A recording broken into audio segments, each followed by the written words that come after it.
अपने YouTube channel के ideal institute पर स्वागत करती हूँ। दोस्तों, पढ़ने की श्रृंखला में आज हम थोड़ा आगे बढ़ते हैं और आज की श्रृंखला हमारी है तत्सम और तद्भव शब्द की पहचान। वैसे तो हम तत्सम और तद्भव शब्द ज्यादातर याद करते हैं, बट आज हम आप लोगों के सामने एक छोटी सी जादुई ट्रिक लेके आए हैं, जिसके माध्यम से आपको पता चल जाएगा कि तत्सम और तद्भव शब्द को कितनी आसानी से पहचाना जा सकता है। तो आज हम चलते हैं इस ट्रिक पे बात करते हैं। तो बच्चों, तत्सम और तद्भव शब्द की पहचान करने के लिए एक तरफ हम तत्सम शब्द लिख रहे हैं, एक तरफ उसके कुछ तद्भव शब्द लिख रहे हैं। तत्सम में बच्चों क्या होता है, सबसे पहले दोस्तों छह शब्द वाले अक्षर आते, छाते छतरी वाले जितने भी अक्षर आपके आएंगे, छाते छतरी वाले जितने अक्षर आपके आते हैं, ये क्या होते हैं, तत्सम होते हैं। ये आपकी एक ट्रिक है, इसको आप लोग हमेशा अपने माइंड में एक मैप बना लीजिएगा। छतरी वाला जो छह आता है उससे बनने वाले जो शब्द होंगे वो हमेशा आपके तत्सम में आएंगे, जैसे अक्षर। अब यही तत्सम शब्द आपका तद्भव में क्या परिवर्तित होगा, ये भी ध्यान दीजिएगा। अक्षर हो गया, क्षीर हो गया, परीक्षा हो गया, साक्षी हो गया, क्षेत्र हो गया, अच्छी हो गया, अछत हो गया। अब इन शब्दों का जब हम जो तत्सम लिखे हैं छह वाले शब्द, अब हम इनको तद्भव में देखते हैं कि इनको हम क्या पढ़ते हैं। तो अक्षर को हम तद्भव में हमेशा जो ये छ रहेगा, या तो ये खा में परिवर्तित होगा, या तो ये छाते छाता वाले छ में परिवर्तित होगा। तो इस बात को आप लोग ध्यान रखिएगा, जब खा या छा मतलब छाता वाला छा जब आएगा तो ये आपका तद्भव शब्द होगा। इसमें ये अक्षर वाला आपका ऐसा अक्षर लिखा जाएगा, खीर, यहाँ खीर बन जाएगी, यहाँ छा जो है खा में परिवर्तित होगा, और यहाँ छा जो है इस वाले छतरी वाले छ में परिवर्तित हुआ है। इस बात को आप लोग ध्यान देंगे। देन आता है हमारा परीक्षा, यहाँ ये परीक्षा वाला शब्द इस वाले छ में परिवर्तित हो गया।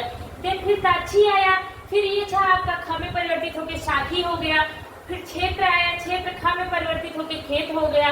फिर अच्छी आया, अच्छी जो है अच्छी का मतलब होता है आंख या नेत्र, यहाँ ये ख में परिवर्तित है, यहाँ ये छ ख में परिवर्तित हो गया। देन अक्षत आ गया, फिर अक्षत का ये अक्षत हो गया। तो कहने का मतलब ये है, ये वाला जो छ होता है बच्चों, या तो ये ख में परिवर्तित होगा, या तो ये छ में परिवर्तित हो। ख और छतरी वाला छ जितने लगा रहे उसको आप याद रखिएगा कि वो हमारा तद्भव है, और छतरी वाले छह वाले शब्द हमारे हमेशा तत्सम है। तत्सम जो होते हैं ये संस्कृत के ही शब्द होते हैं। तत् मतलब उस, सम मतलब समान, मतलब संस्कृत के समान वाले शब्दों को हमेशा हम तत्सम कहते हैं। मैंने एक वीडियो में तत्सम तद्भव आपको पढ़ाया है। आज इसमें तत्सम और तद्भव को पहचानने की ट्रिक मैं बता रही हूँ, जिससे आप इजीली शब्दों को पहचान जाएंगे। नंबर 2 नियम हमारा आता है बच्चों, वा शब्द वाले अक्षर। नंबर 2 में आता है कि वा शब्द वाले, एक वा होता है दोस्तों और एक ब होता है। तो वा वाले अक्षर हमेशा आपके तत्सम होंगे। ये आप अपने दिमाग में बैठा लीजिए बात कि जितने व आएगा वो हमारा तत्सम होगा। फिर व से वड़ी, फिर वर्षा, फिर वक, फिर वर यात्रा, फिर विवाह। अब व को बच्चों तद्भव में हम देख लेते हैं, व का हमेशा ब में बदलना। अगर आपका व वाला शब्द तत्सम है तो ब वाला शब्द आपका क्या होगा, तद्भव होगा। तो व का ब में बदलना। अब देखिए, वड़ी मतलब क्या हो गया, बनिया हो गया।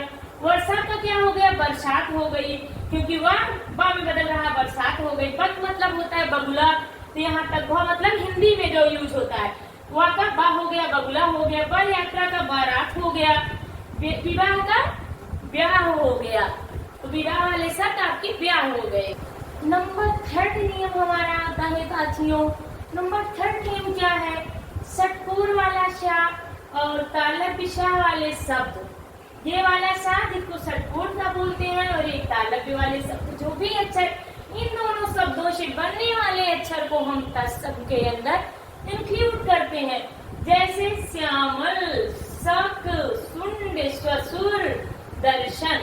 अब सा और सा, षटकोर सा और तालव्य सा, इन दोनों सा के स्थान पे ये सरौता वाला सा जिसको बड़ा तदंती सा बोलते हैं, अगर ये लिखा आ जाए आपके शब्दों में तो आप जान जाइएगा कि यहाँ तद्भव की बात की जा रही है।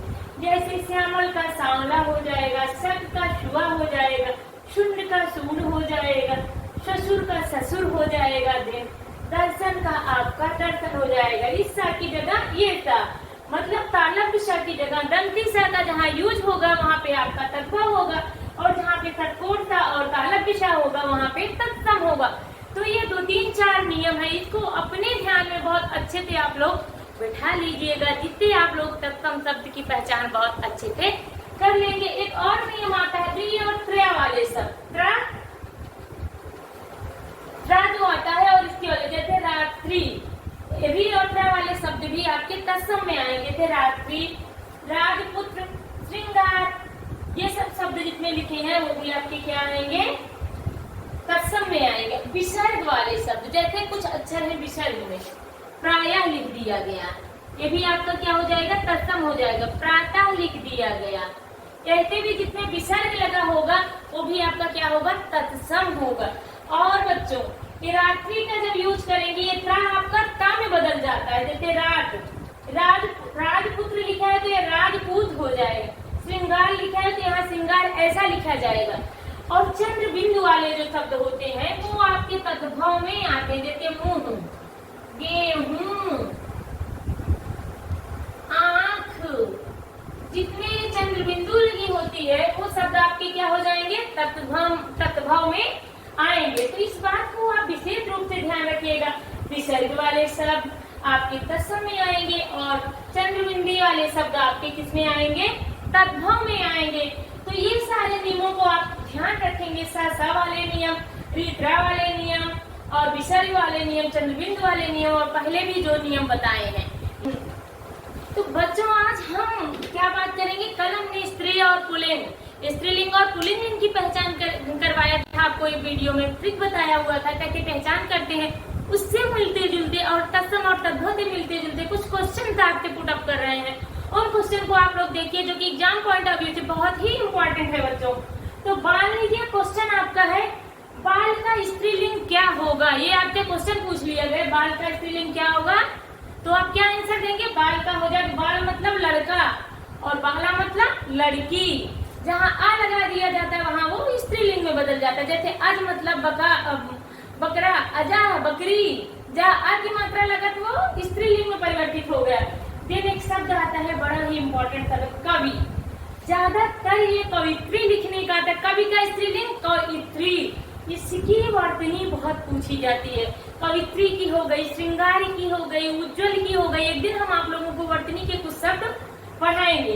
तो कवि का कवित्री, अब इसमें ध्यान दीजिएगा कवित्री लिखी कैसे जाती है, इस बात को आप लोग विशेष ध्यान दीजिएगा, कवित्री की वर्तनी कैसे लिखी जाती है।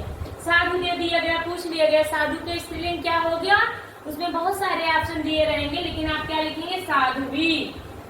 छात्र का एक बहुत ही इम्पोर्टेंट क्वेश्चन है, मान लीजिए पूछ लिया गया छात्र का बहुवचन क्या होगा।